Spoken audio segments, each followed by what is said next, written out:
berita terakhir. Coba baca dulu. Berita terakhir. Hasto dukung caleg PDIP labrak Rocky Gerung.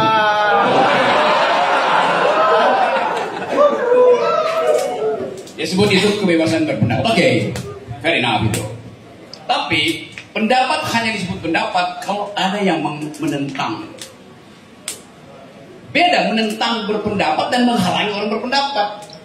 Yang saya alami, pendapat saya dihalangi, bukan ditentang. Itu kedungannya Hasto.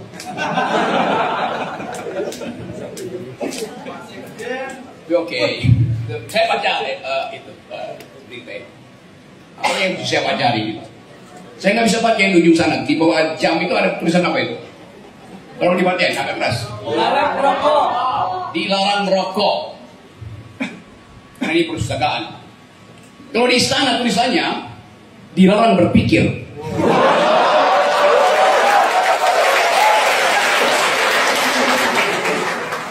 Karena itu saya dihalangi untuk berpikir. Berpikir hanya disuruh pikir. Kalau bisa diucapkan, gak mungkin pikiran saya itu tidak saya ucapkan. Dan saya ucapkan dengan cara tajam. Saya berhak bebas memilih pilihan kalimat. Maka saya sebut bajingan tolol. Dan itu dibenarkan oleh dosen saudara. Ya. Pak Ridho Al-Hamid. Kenapa begitu? Kenapa dibenarkan? Karena saya melakukan public outcry, marah terhadap keadaan. Orang yang merasa disolimi, dia mesti berteriak sekeras-kerasnya. Cari asbab nusulnya. Supaya saya nanti quote di pengadilan. Ini hak saya untuk marah pada presiden. Presiden tidak boleh berbalik memarahi saya. Karena secara moral saya ada di atas presiden. Secara moral saya di atas presiden. Saya punya kedaulatan rakyat. Presiden tidak punya kedaulatan.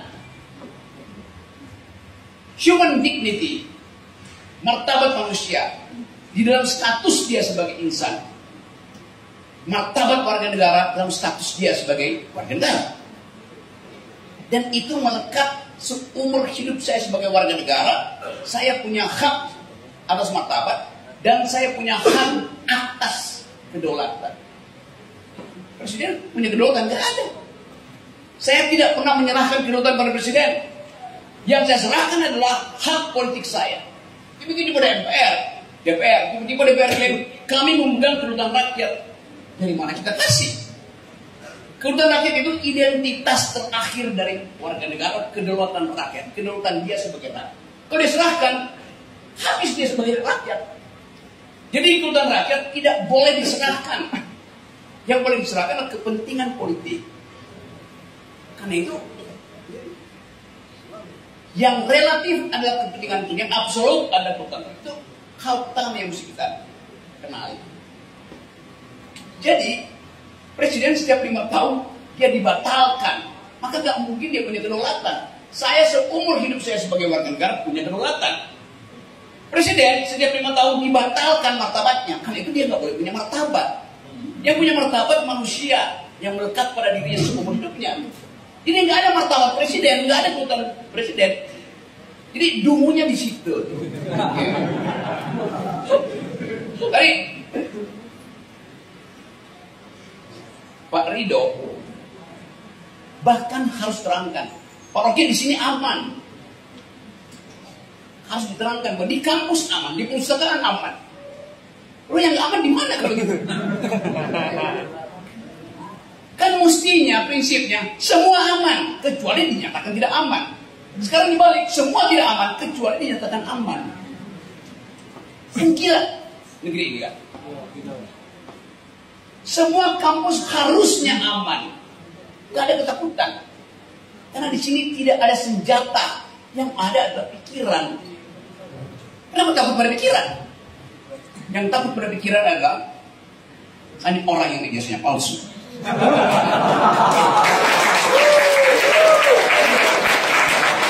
Kalau Anda punya ijazah asli, Anda ingin bertengkar. Karena Anda mau buktikan, saya punya ijazah hasil pikiran. Pikiran hanya disebut pikiran kalau ada pertengkaran pikiran. Yang mau bertengkar pasti nggak punya pikiran.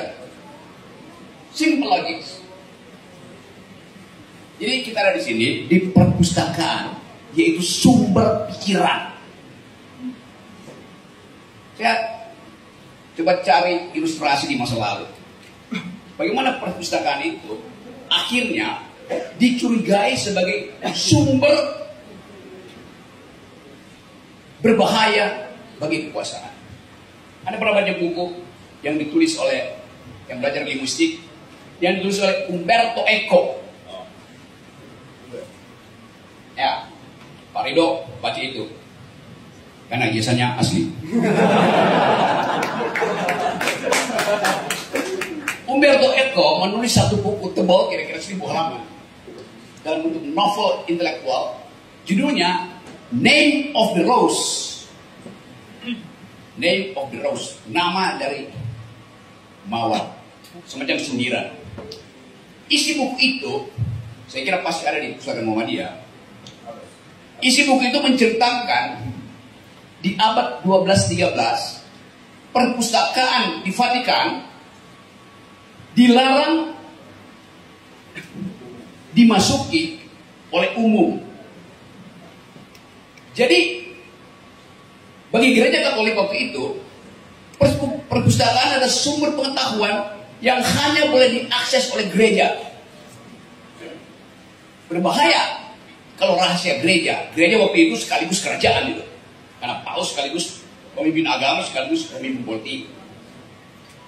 Jadi dicari akal supaya mereka yang menyusup masuk perpustakaan akan terkena bala, disebut akan ada kutukan dari Tuhan. Satu waktu ada seorang rabi, seorang pastor yang agak radikal pikirannya. Dia diam-diam masuk ke ruang penyimpanan arsip di perpustakaan itu. 5 jam kemudian dia ditemukan tewas, mati. Artinya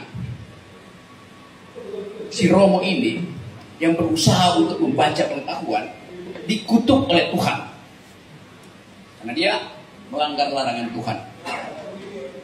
Umberto Eco berupaya membongkar skandal ini dengan novel Name of the Rose. Umberto perlahan bertindak seperti keahlian Pak Saud sebagai penyidik.